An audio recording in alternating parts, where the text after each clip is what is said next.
एक ब्राह्मण से पूजा करवा लेना ठीक है, वो तो सब कर लेते हैं। अधिक से अधिक ब्राह्मण घर में इतना आशीर्वाद उस बालक को प्राप्त हो, ये भगवान की कृपा है। और कब होगा? जब आप निर्मल रहोगे। कपट करोगे तब देखना ऐसे ऐसे ब्राह्मण आजकल उपलब्ध है मार्केट में, जिसको गणना अंतमा नहीं आता और खूब पूजा करा रहे हैं लगातार। आजकल वायरल भी खूब हो रहे हैं।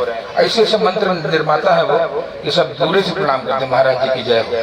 और इससे कल्याण उन ब्राह्मण का है ना, आपका है। इसलिए जैसे आप कहीं जाते हैं, डॉक्टर के पास दिखाने जाते हैं तो डिग्री देखते हैं कि महाराज MBBS है कि MD है। ऐसे ब्राह्मण को पूछे महाराज जी डिग्री है कि ऐसे इसी तरह है, तो स्वागत है आपका। विद्वानों का इसका मतलब ब्राह्मणों का अपना नहीं है।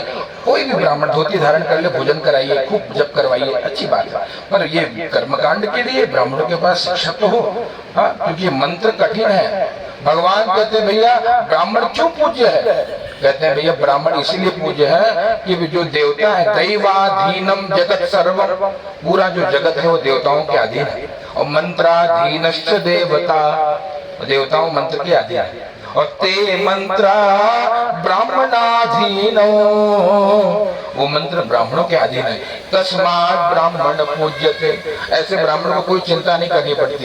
कौन सी ब्राह्मण चिंतन के योग्य है? गोस्वामी जी लिखते हैं सोतीय प्रजो वेद विहीना, जो वेद विहीन हो गया, जो अपने धर्म को कर्म को नहीं जानता, ब्राह्मण के बारे में सोचना पड़ता है।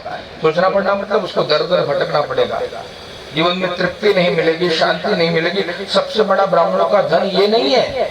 ब्राह्मणों का धन तो हमारो धन राधा, श्री राधा श्री राधा। अब इन महाराज जी को बुलाने का सामर्थ्य न मुझ में है ना आप में है। कम से कम 6 लाख रुपए लगे तब महाराज जी पधारते हैं। पर ये आपका निर्मल भाव है कि महाराज जी आ गया। तो ये सब क्यों हो रहा है? ये देखो ये छोटा बालक अनिरुद्धाचार्य जी का चरण प्रक्षालन करते हैं। वहाँ के वेदपाठी ब्राह्मण है, उनके भागवत जी पुराण को बाजते हैं। आपको वीडियो भी भेज दूंगा, आपको लगेगा मैं धुआं उड़ा रहा हूँ, नहीं, ये सत्य। उनकी कथा भी सुनिए आपने। ऐसे ब्राह्मण क्यों आ रहे हैं यहाँ पे? ये सब ठाकुर जी की कृपा है। यहाँ 3 साल खूब भागवत जी का पारायण किया, कितना महान पुण्य। भागवत जी का एक श्लोक पढ़ने तो जीव चढ़ जाता है। एक छोड़िए, यहाँ तक कहते हैं कि श्लोकार्धम श्लोक पादम, आधा श्लोक भी जो पढ़ ले, आधा ना है तो इतनी पढ़ लो, एक पाद एक चरण, श्री कृष्णाय वयं नमः, इतने में कल्याण हो जाएगा। ये सब क्यों हो रहा है? अर्थात कुछ तो आपका कनेक्शन होगा जो आपके घर में वैदिक ब्राह्मण आए हैं। हाँ, और ये क्यों होगा?